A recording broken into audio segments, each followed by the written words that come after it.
Olá, seja bem-vinda, seja bem-vindo.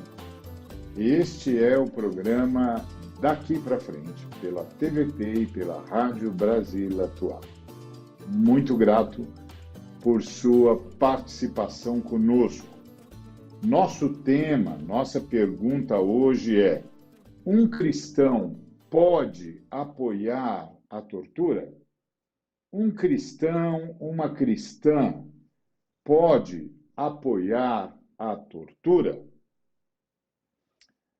Muito bem, esse é o tema, triste tema da realidade que estamos a viver no país agora, neste exato momento.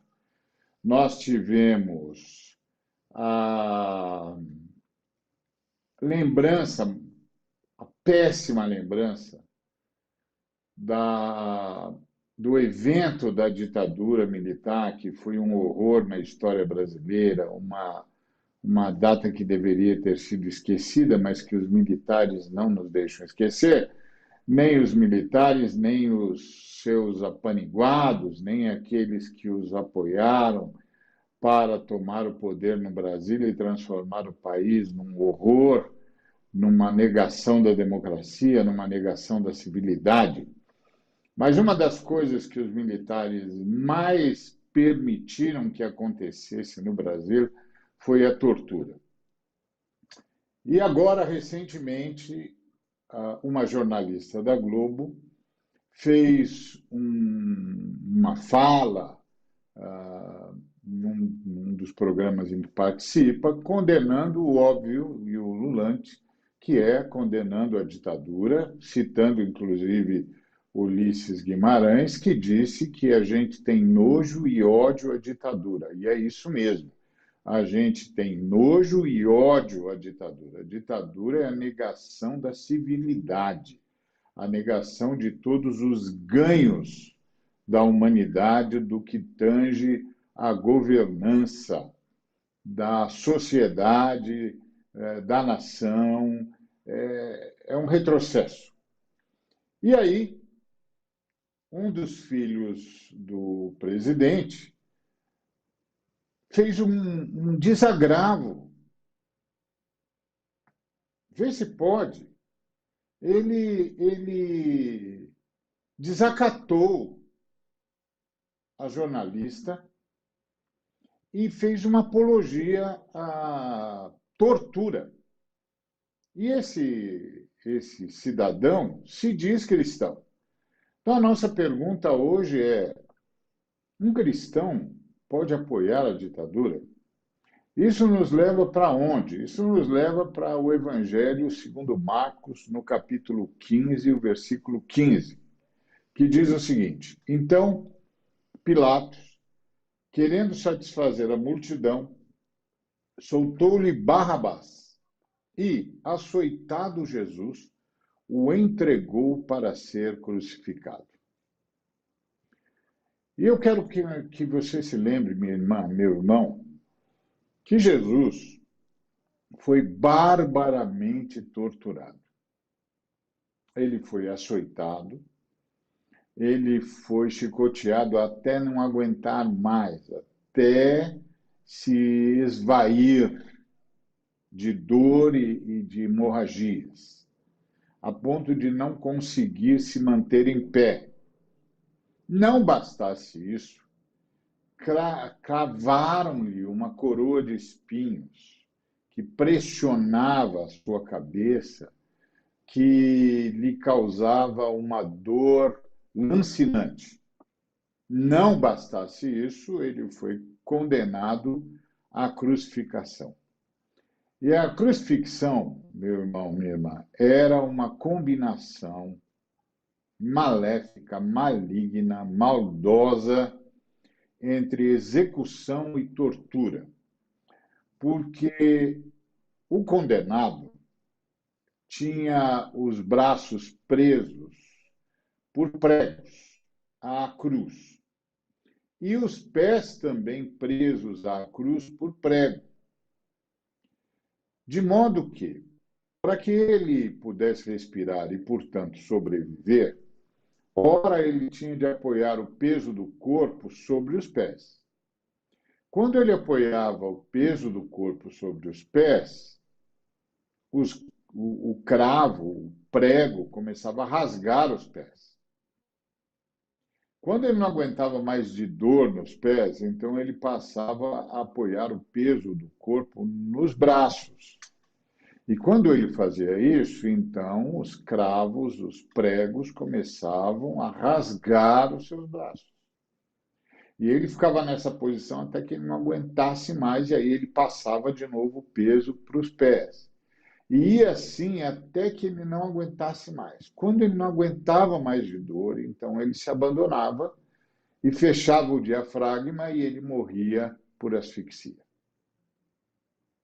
Portanto, a crucifixão é uma combinação maligna, maldosa, violenta de tortura e execução, tortura e assassinato. Um cristão, uma cristã, jamais, sob hipótese alguma,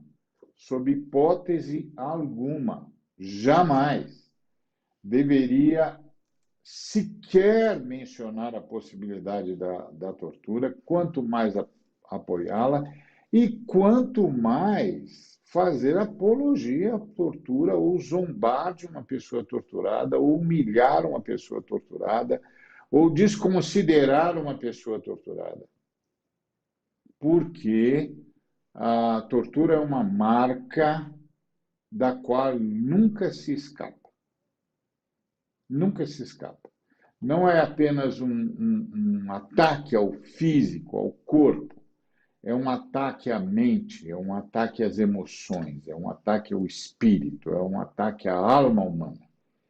Ninguém sai ileso da tortura, mesmo que sobreviva do ponto de vista físico, mesmo que sobreviva à tortura, jamais sai ileso disso. Não apenas porque as marcas ficam no corpo, mas porque a alma fica marcada por aquela corrupção, por aquela humilhação, por aquele ultraje. Quando um ser humano foi tratado como se fosse lixo, como se fosse um rato, uma cobaia, um saco de pancadas, para satisfazer a enfermidade, a doença, a patologia, a maldade, a malignidade de todo um sistema, no caso do Brasil, comandada e inspirada pelos militares que deveriam nos proteger de gente assim e que se tornaram os nossos algozes e que nos declararam inimigos da nação. Nós, cidadãos e cidadãs, que só queríamos a democracia. Isso é mancha, uma mancha indelével na história brasileira, que deveria ser extirpada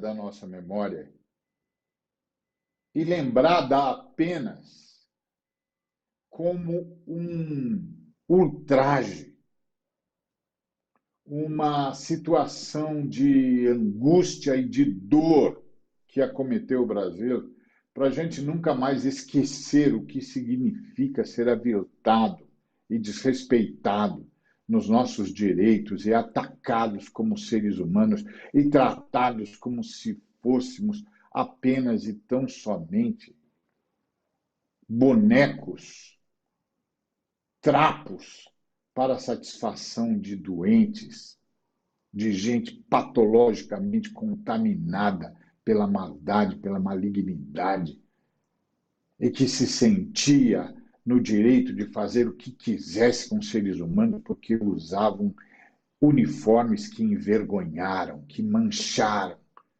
com o vexame, com a vergonha, com a desonestidade, com a violência. É dessa gente que nós estamos falando. E aí o filho do presidente faz uma apologia a isso.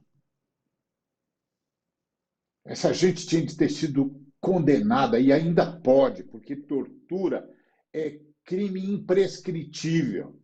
Nós deveríamos levá-los todos às barras dos tribunais e julgá-los por crime de lesa humanidade, que é o que significa a tortura como crime. E nós que sabemos do Cristo, Jesus de Nazaré, de como foi torturado, de como não resistiu à tortura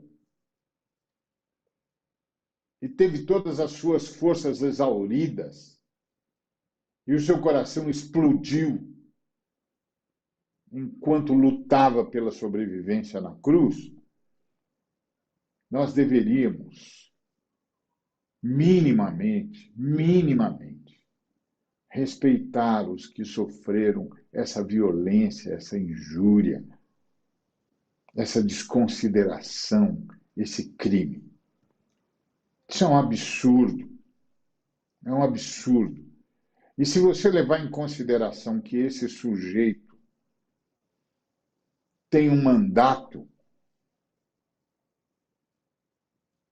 político partidário, ocupa uma cadeira na Câmara, esse sujeito tinha de ser imediatamente levado a juízo e ter o seu mandato cassado por ter aderido a um crime contra a humanidade.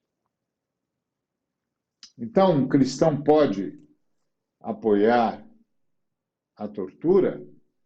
O que você me diz, William?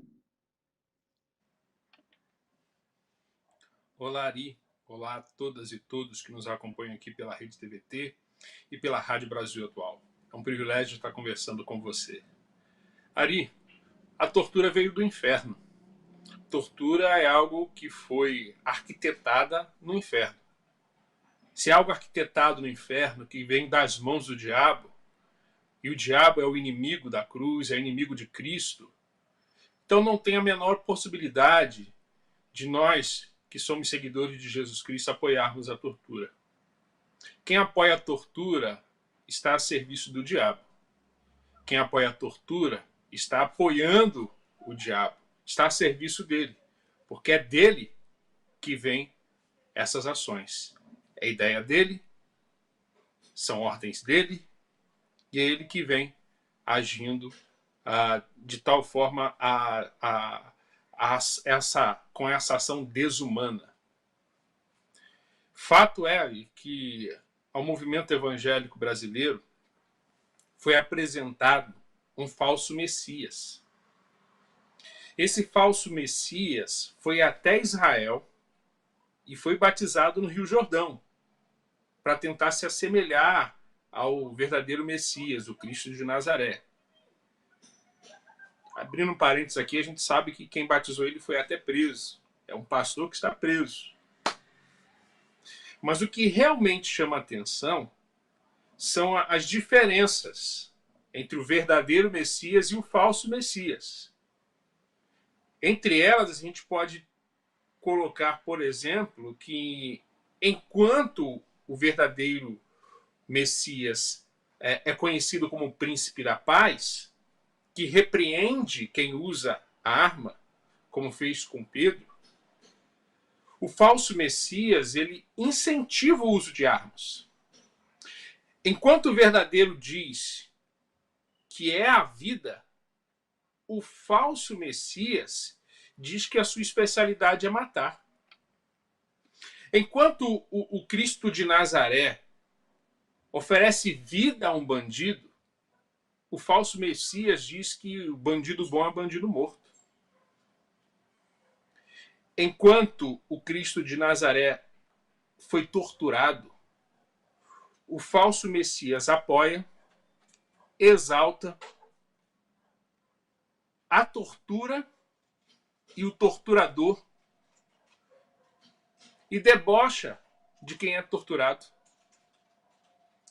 E passa isso, inclusive, para seus filhos.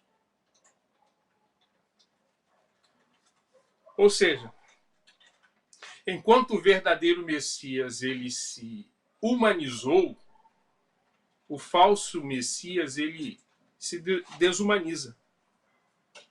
Isso é fato porque, e fato teológico, porque o falso Messias é um ídolo. É um ídolo. E o ídolo nada é. Tem olhos, mas não veem, tem bocas, mas não falam. Não tem sentimentos ali. Não tem sentimentos. E o pior, que o salmista vai dizer no Salmo 115, e toda a Bíblia vai dar essa informação para a gente, que se torna semelhante ao ídolo os seus adoradores. Os seus adoradores também se tornam sem sentimentos. Se desumanizam. Por isso que eles conseguem apoiar a tortura. Por isso que eles conseguem exaltar o torturador. Por isso que eles conseguem, no mínimo, ficar em silêncio diante dessa barbárie. Ao movimento evangélico brasileiro está aí posto. Está posto diante deles o verdadeiro e o falso Messias. Agora, a sociedade, quando olha para o movimento evangélico brasileiro, quando olha para muitos cristãos, com quem eles vão se assemelhar? Quando eles olham, eles conseguem enxergar o verdadeiro Messias em suas ações ou o falso Messias? Essa que é a pergunta. É isso que temos que questionar nesse momento ali. Exatamente, William. Exatamente. Isso é o que nós temos de questionar. Essa gente que se diz cristã e apoia a tortura e exalta um torturador, como pode se dizer cristã? Como pode se dizer seguidora do Cristo? Essa gente que se diz cristã e que apoia a venda de armas para qualquer pessoa, indiscriminadamente, armando a população contra sabe Deus o quê. Esses dias, inclusive, eu ouvi dizer que a esposa de um pastor, no seu aniversário, que as nossas igrejas sempre celebram, né? O aniversário da esposa do pastor, com clamor por bênçãos, com presentes extremamente abençoadores, e orações e súplicas ao Senhor por sua vida, por sua história, por seus filhos, por sua casa. Pois então, eu fiquei sabendo que a esposa de um pastor ganhou como presente de aniversário uma arma, cujo cabo foi todo trabalhado. Isso é indigno, indigno de tudo que nós pregamos e de tudo que nós cremos. Isso é um absurdo. Não é de se estranhar que essa gente esteja apoiando torturadores, como você mesmo disse, essa barbárie. E essa gente maligna, porque é isso mesmo. A tortura é uma invenção do diabo, que é inimigo do Cristo e inimigo da humanidade. Isso é um absurdo. Isso é crime contra a humanidade. A gente precisa lembrar disso o tempo todo. O tempo todo. A tortura é um crime contra a humanidade. É um crime imprescritível. Quem pratica tortura nunca, jamais, jamais está livre desse crime, tem de ser levado às barras dos tribunais e tem de ser julgado à altura do crime que apoia e de todo o significado desse crime em relação à humanidade. E aí você disse-o muito bem, esse falso Cristo foi batizado por um falso João Batista, e esse falso João Batista mentiu para todos nós, e hoje ele está preso. Não, ele não está preso como João Batista esteve um dia por ter denunciado a corrupção do rei. Não, ele está preso justamente porque foi acusado de corrupção. Olha que diferença. O verdadeiro João Batista foi preso também, mas foi preso porque denunciou a corrupção do rei, Isso. denunciou a velhacaria do rei, denunciou a violência do rei, o assassinato do rei. Tá certo? O como o rei traiu o seu próprio irmão e traiu a lei de Moisés e traiu o povo de Deus. Denunciou a corrupção do rei. Agora, o falso João Batista, que batizou o falso Cristo, foi preso acusado de corrupção. Ele é que foi acusado de corrupção. João Batista foi preso porque denunciou a corrupção. E o falso João Batista foi preso porque foi acusado de corrupção. E o falso Cristo se tornou agente da morte, fez uma política de morte que já custou milhares de vidas para o país, de fome, de miséria, de desempregabilidade, de mentiras, de mentiras. Foi acusado N vezes de mentir e de mentir 2, 3, 4, 5 vezes por dia, oficialmente.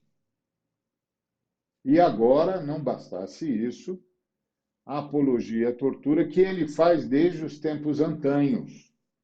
E agora o seu filho fez. O que é crime. Como eu gostaria que o falso Cristo acompanhasse o falso João Batista, tivesse o mesmo destino do falso João Batista.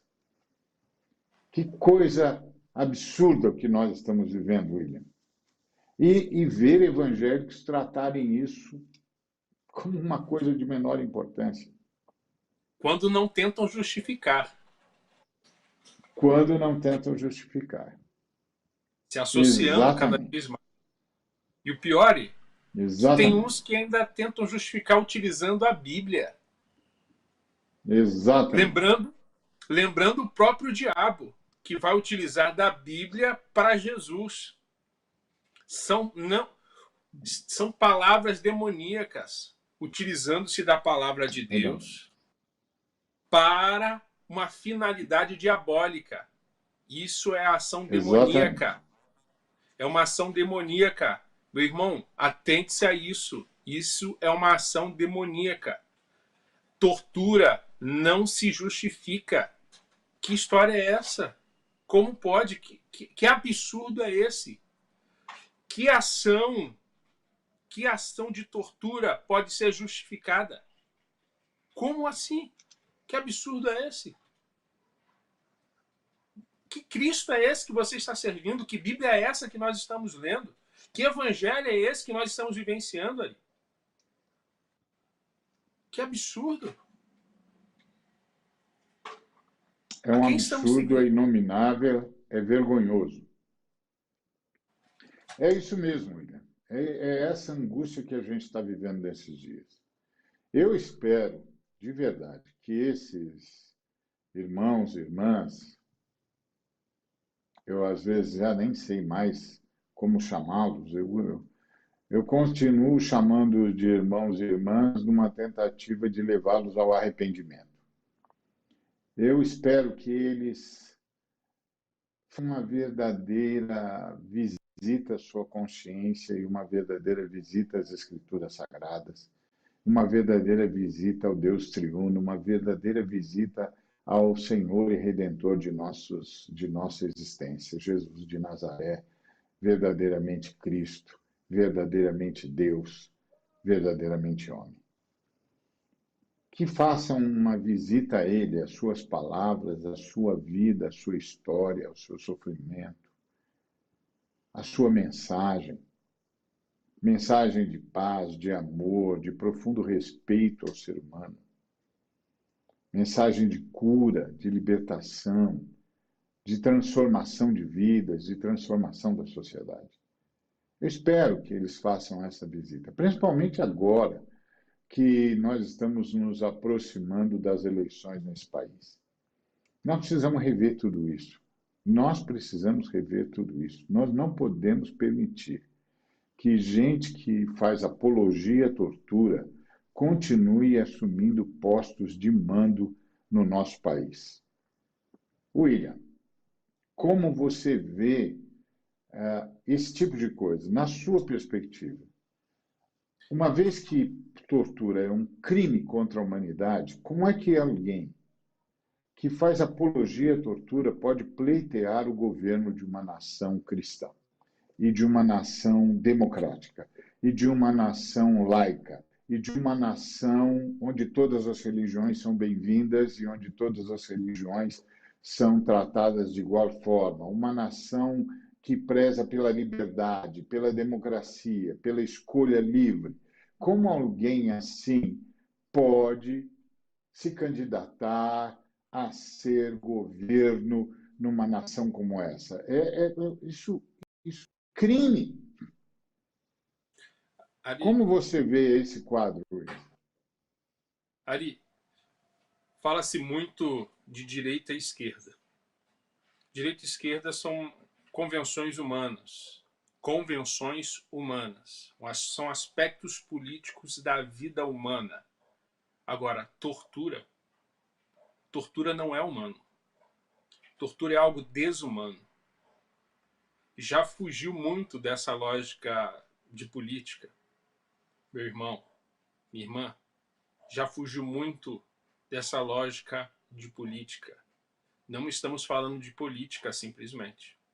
Estamos falando agora de pessoas que podem participar da política.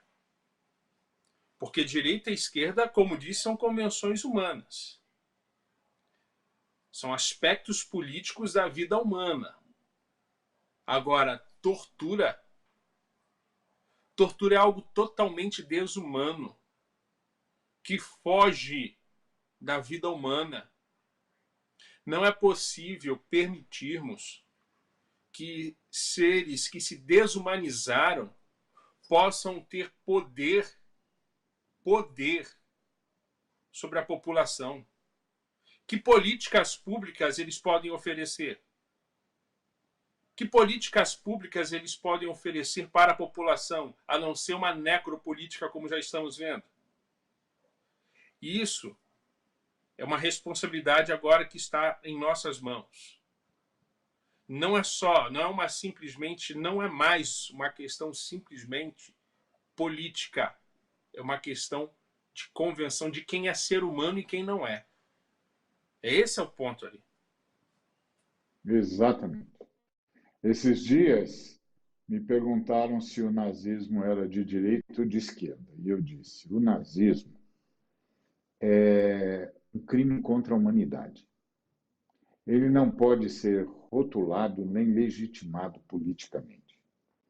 Ele não pode ser tratado como se fizesse parte do debate político ou do contraditório que marca a democracia. Não, é um crime contra a humanidade. Tem de ser banido, tem de ser proibido, tem de ser tratado como crime contra a humanidade. A tortura está exatamente nas mesmas condições. Aliás, a maior de todas as especialidades, entre aspas, dos nazistas foi justamente a tortura, a miséria, a desgraça, a morte, o assassinato. Gente assim tem de ser levado às barras dos tribunais. Irmão, irmã, preservar o país desse tipo de postura é comigo e com você, daqui para frente.